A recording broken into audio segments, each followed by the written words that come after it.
buenos días a todos. Mi nombre, como ya lo mencionaron, es Hugo Torres, y el tema que voy a presentar hoy es un controlador difuso que está orientado a motores de corriente directa.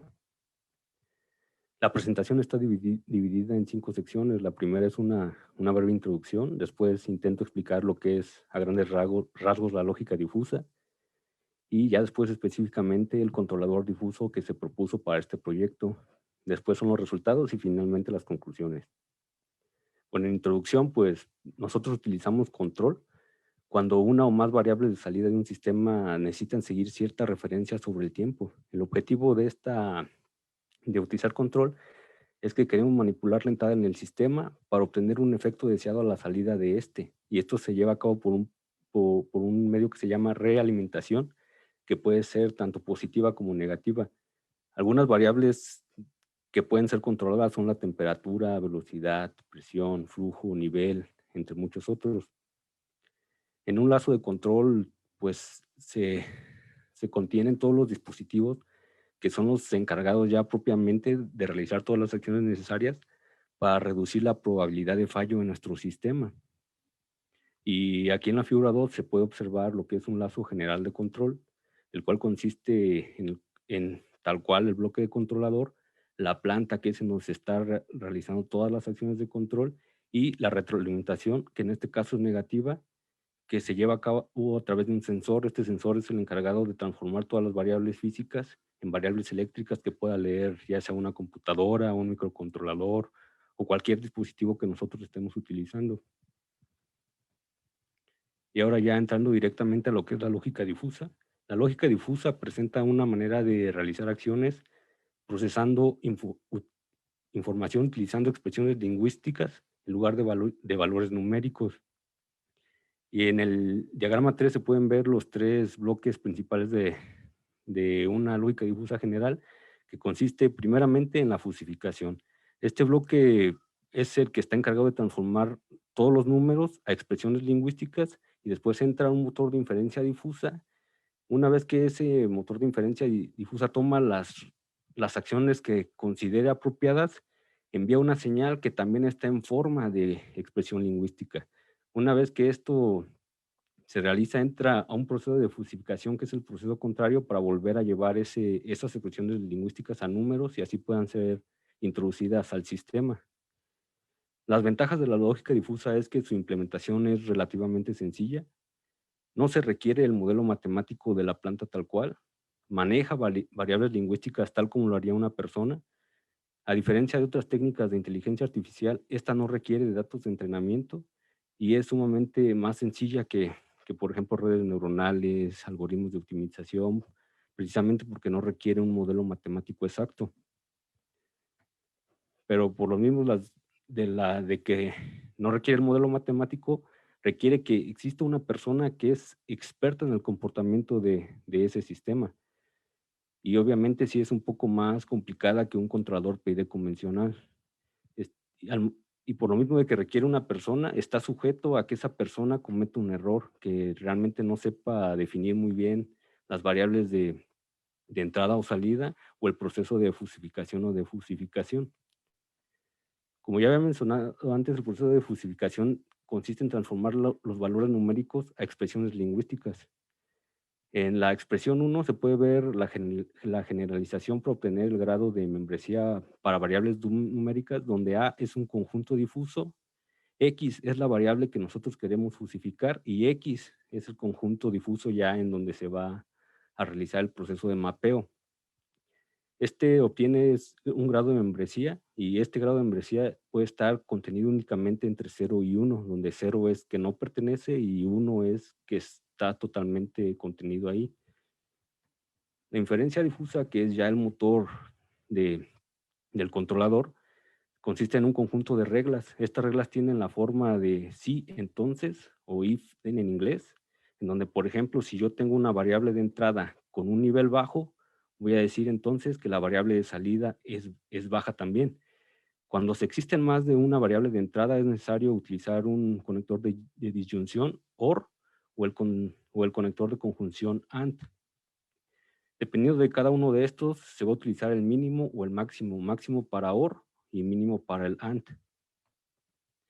La defusificación también es el proceso contrario a la fusificación, por lo que es necesario transformar las variables lingüísticas a variables numéricas.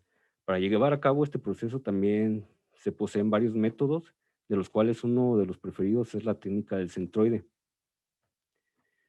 Y ya aquí entrando específicamente a lo que fue el lazo de control del proyecto, se puede ver que ya se sustituyó el sensor por un encoder, porque se está aplicando, como mencioné en un principio, a un motor de corriente directa. Este, una vez que se obtiene la señal de control, esta pasa por la etapa de potencia, que es la encargada de elevar los voltajes necesarios para poder accionar este motor. Y aquí lo importante de esta figura es ver que el bloque del controlador, que en este caso se está representando con una línea punteada, tiene dos variables de entrada, el peso y el error, y una variable de salida, que es precisamente la señal de control. Estas variables, por lo tanto, deben ser fusificadas. Y para llevar a cabo este proceso se seleccionaron distintos conjuntos. Aquí, esta figura que se está mostrando aquí, son las funciones de membresía para la variable de entrada peso. Estas funciones van de un rango de 0 hasta 30 libras. Y como se puede ver aquí, y lo había mencionado antes, solo pueden tener un grado de membresía de entre 0 y 1. Para la variable de entrada error, su rango va de -20 a 20 radianes. Y igual, solo puede tener de 0 a 1 grado de membresía. Ahora, para la variable de salida, que es propiamente ya la señal de control, tiene un rango de -10 a 10 volts.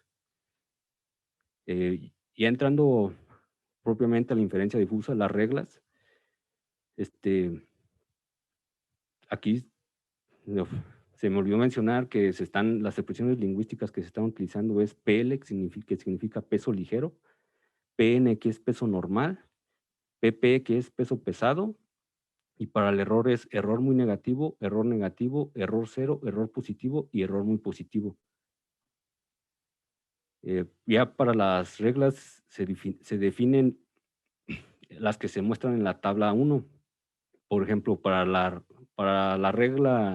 primera regla, si se tiene un peso que es ligero y un error muy negativo, la salida va a ser muy positiva.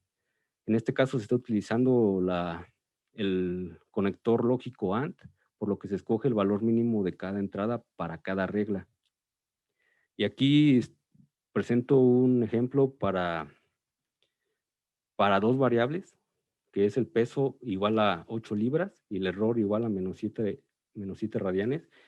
Y si mapeamos estos valores en las funciones de membresías, podemos ver que para el peso de 8 libras tiene valores de membresía en dos funciones, en peso ligero y en peso normal, de 0.2 para peso ligero y de 0.8 aproximadamente para peso normal, mientras que el error con un valor de -7 también mapea en dos funciones de membresía, 0.6 para error muy negativo y en 0.2 para error negativo. Con estos dos valores que tenemos 4 reglas ya en donde se tienen que aplicar. Para PL con 0.2 y error muy negativo de 0.6, la salida va a ser muy positiva en 0.2. Para PL en 0.2 y error negativo en 0.2, la salida es positiva en 0.2. PN en 0.8 y error muy negativo en 0.6, la salida es muy positiva en 0.6. En PN 0.8 y EN en 0.2 es igual a una salida positiva en 0.2. Entonces, estos valores de aquí se tienen que mapear en la variable de salida fusificada y son lo que se está representando con estas líneas de aquí. Se tiene que tener una función escalada para cada una de las reglas. Aquí solo se alcanzan a distinguir 3, pero aquí hay dos superpuestas que corresponden a estos dos valores de salida positiva en 0.2 y salida positiva en 0.2, que es precisamente esta función de membresía de salida positiva aquí. Y ahora, como había mencionado, estos valores todavía están en términos de expresiones lingüísticos. Tienen que ser convertidos nuevamente a variables numéricas y para eso se lleva a cabo el proceso de fusificación, que en este caso se utiliza específicamente el método COS, que es el Center of Zoom, el cual se describe en la ecuación 2, y esta que es U, que es precisamente la señal de control, por COA1, donde COA es el centro geométrico de la función de membresía escalada, y área 1 es precisamente el área de la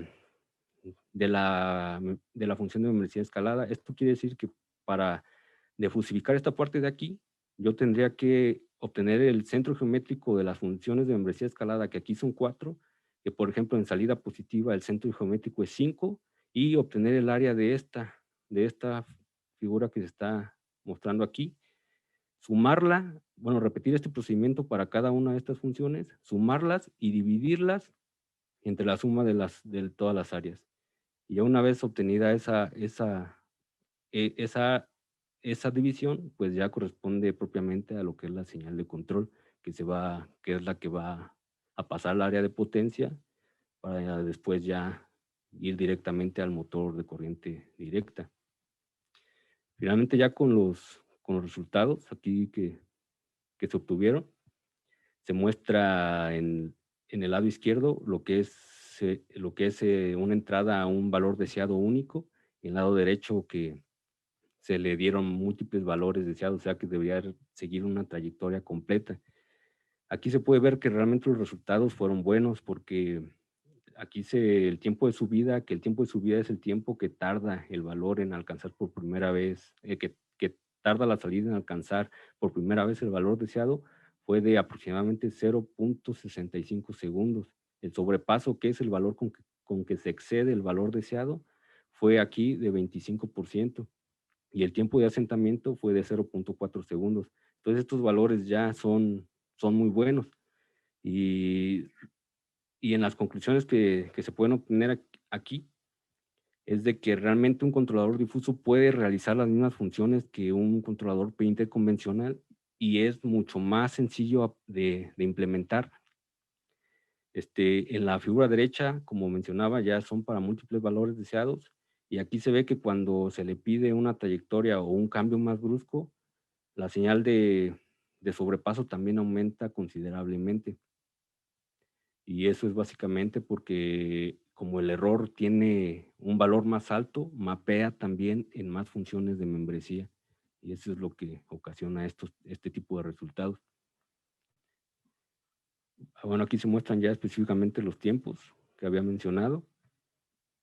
Y pues las conclusiones, como ya había mencionado, el controlador cumple con los objetivos de alcanzar el valor y estabilizarse. La respuesta transitoria del sistema es buena en ambos escenarios, tanto a valor deseado único como a múltiples valores. Y pues de mi parte ya sería todo. No sé si tengan alguna pregunta. Gracias, Hugo. Queda abierta la sesión de preguntas. Las pueden poner en el chat, por favor. Igual, Hugo, no sé si puedas poner tus datos de contacto para cualquier duda que tengan, también te puedan contactar. Sí, los agrego en el chat. Gracias. Bien, mientras tenemos preguntas en el chat, me gustaría preguntarte, mencionaste algo, algunas técnicas de inteligencia artificial. ¿Llegaron a realizar o has llegado a realizar alguna comparación con alguna de estas técnicas? Sí las hay. De hecho, lo que se está trabajando propiamente en un proyecto de tesis es una combinación de lógica difusa con un algoritmo de optimización que es Ant Colony Optimization. Y pues mejora considerablemente lo que es la parte del sobrepaso que mencioné, que es esta parte con la que se excede en un principio el valor deseado. Lo mejora considerablemente, pero también como requiere de un número considerado de operaciones, aumenta lo que es el tiempo de estabilización, aumentan las oscilaciones que presenta el sistema, entonces tiene sus pros y sus contras. Pero sí, en este caso, para el proyecto no se consideró realizar la comparación, pero sí se han trabajado ya esos escenarios también. ¿Ok? ¿Únicamente han implementado Ant Colony o buscan implementar otro tipo de optimización? No, de hecho sí se han implementado el de Ant Colony, algoritmos genéticos, también ahorita está trabajando con lo que es el PCO, pero redes neuronales, pero sí, hasta el momento, lo que no se reporta ya aquí, pero el PCO ha dado muy buenos resultados también. ¿Ok? ¿Y cuál fue la motivación de que el proyecto se centrara primeramente en lógica difusa? Pues básicamente como es una técnica también de inteligencia artificial que es un poco más sencilla de implementar que las demás técnicas difusas, y como aquí sí se está trabajando en una plataforma real, es importante que los controladores tengan la capacidad para realizar todas las operaciones. Si se implementaba, por ejemplo, una red neuronal, el número de operaciones se eleva bastante y en experimentos previos también se consideraba que no muchas veces se podía alcanzar el objetivo. Incluso se mostraba que algunos sistemas, en lugar de converger o de estabilizarse, divergen precisamente porque el controlador no alcanza a realizar todas las operaciones. Entonces, esa fue básicamente la motivación de escoger la lógica difusa, que requiere de mucho menos tiempo de procesamiento y es más sencilla. Ok, y respecto al estado del arte, ¿cuál sería su ventaja? Porque al final de cuentas creo que pues este tipo de técnicas ya ha sido aplicada a la parte de, de motores de corriente directa. ¿Cuál sería la ventaja de tu proyecto sobre lo que ya hay en el estado del arte? Ajá. Realmente, en el estado del arte se utiliza lógica difusa intentando emular lo que es un controlador PID, es decir, en las variables de entrada, como aquí están introduciendo el error y el peso, se introduce el error, se introduce la derivada del error y en otra sección más muchas veces agregan una integral del error también como una variable difusa. En este caso, el controlador que se está proponiendo está agregando una variable nueva que es el peso directamente. Entonces, eso es lo que presenta de novedad esta propuesta con las que existen ya en el estado del arte. Ok, y respecto al trabajo futuro, entonces sería directamente relacionado hacia lo que es aplicar la optimización de Ancolony o buscan tener otro tipo de resultados o ir hacia otro tipo de aplicaciones. Sí, de hecho, ese es el trabajo futuro primero. Y también, por ejemplo, aquí solo se mostró dos escenarios, uno que es a valor único y otro que es con múltiples valores deseados. En los siguientes también escenarios se planea que la variable de entrada peso también varíe continuamente para ya no tener un peso como establecido tal cual y sí también mapee con variación en el tiempo esa variable. Esa sería, de hecho, la parte como que le daría más peso a lo que es el trabajo futuro, que el peso también estuviera variando conforme aumente la trayectoria del controlador. Ok, ¿y tu trabajo actual ahorita está centrado o se centró en la parte, digamos, teórica o ya están realizando alguna implementación? No, de hecho, esta parte de los resultados ya es en una plataforma real, tal cual, sí está implementado y es en lo que estamos trabajando y es lo que genera a veces un poco de retraso porque se requiere que todo funcione de manera correcta y como comentaba, muchas veces los controladores no tienen la velocidad suficiente. Entonces sí, pero sí, ahorita está enfocado en una implementación real y es lo que sí se está trabajando ya. Perfecto, pues muchísimas gracias por tu presentación.